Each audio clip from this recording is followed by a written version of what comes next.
Hello everyone, welcome to Law Mastery by Kapil. If you are a law student and want to understand bare acts in a simple way, this channel is for you. In today's video, we will understand the difference between the culpable homicide and murder. So let's start without any delay.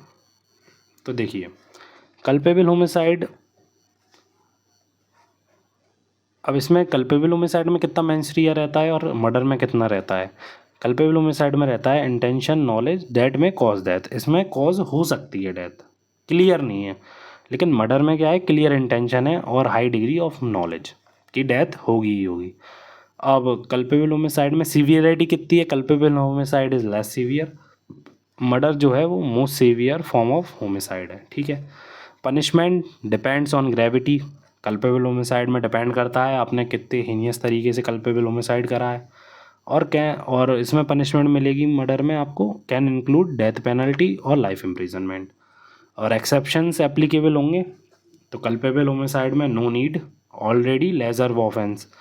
अब इसमें क्या मतलब, क्या ही मतलब वो applicable होंगे exception, क्योंकि वो ऑलरेडी लेजर ऑफेंस है। ठीक है। अब जो हाई ऑफेंस है, हाई फॉर्म ऑफ मेंसरिया है, high form of most severe form of homicide है, तो इधर पे yes 5 specific exception reduce murder to homicide, culpable homicide. अब इसी के साथ मैं आपको कुछ चीज़ें बहुत ज़रूरी बताने वाला हूँ, जैसे कि क्या कहते हैं कि ये जो मर्डर है ना, कि all murders are culpable homicide but all culpable homicide are not murder. ठीक है। सारे जितने भी मर्डर होते हैं वो कल्पेबल होमिसाइड होते हैं, लेकिन जितने भी कल्पेबल होमिसाइड होते हैं वो सारे मर्डर नहीं होते। क्यों नहीं होते? क्योंकि कल्पेबल होमिसाइड में जब एक चीज़ ऐड होती है, हाई फॉर्म ऑफ मेंसरिया या एग्रावेटेड मेंटल स्टेट, तब जाके वो मर्डर बनता है। ठीक है। उससे पहले वो मर्डर नहीं बनता, समझ रहे हो। और इसी के साथ मैं आपको कुछ चीज़ें और बताऊंगा काफ़ी ज़रूरी जो आपके लिए आई थिंक बहुत ज़रूरी होंगी। होमिसाइड का मतलब आप समझ ही गए होंगे, है कि नहीं। होमिसाइड का मतलब है कि when one person kills another person, this is called homicide.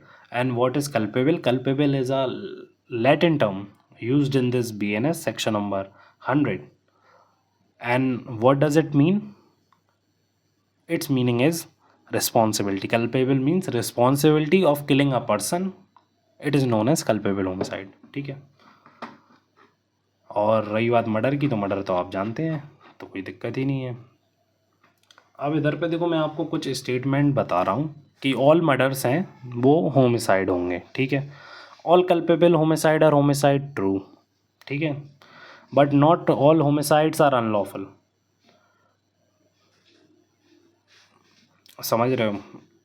But not all homicides are unlawful, और पूरे होमिसाइड जो हैं वो अनलॉफुल होते हैं क्या, या नहीं, ओ सॉरी, नहीं होते हैं क्या?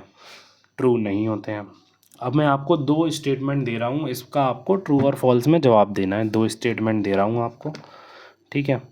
अब इसका आपको कमेंट सेक्शन में रिप्लाई करना है। पहला, ठीक है, all murders are culpable homicide, true या फॉल्स। ठीक है। अब इसी के साथ मैं आपको देता हूँ एक और क्वेश्चन, फिफ्थ, हाँ फिफ्थ ही मान लो, all culpable homicide are not murder. अब ट्रू है या फॉल्स है, अब ये आप इसका रिप्लाई करो कमेंट सेक्शन में। ठीक है। तो ये हमारा डिफरेंस यहाँ पे कंप्लीट हो गया। डिफरेंस देखो इतना ज़्यादा है नहीं है, क्योंकि कल्पेबल होमिसाइड ही आगे जाके मर्डर बन जाता है, तो इतना ज़्यादा इसमें डिफरेंस है नहीं है।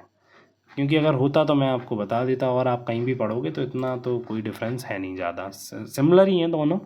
ठीक है। बस इंटेंशन का फ़र्क है। इधर पे आपने किसी को ऐसी इंजरी कॉज करी कि वो मर जाएगा उससे कुछ टाइम में, लेकिन मर्डर में क्या है कि आपने डायरेक्ट बंदूक तान के गोली चला दी, तो वो तो वैसे ही मर जाएगा ना भाई, जब आपकी डायरेक्ट इंटेंशन है।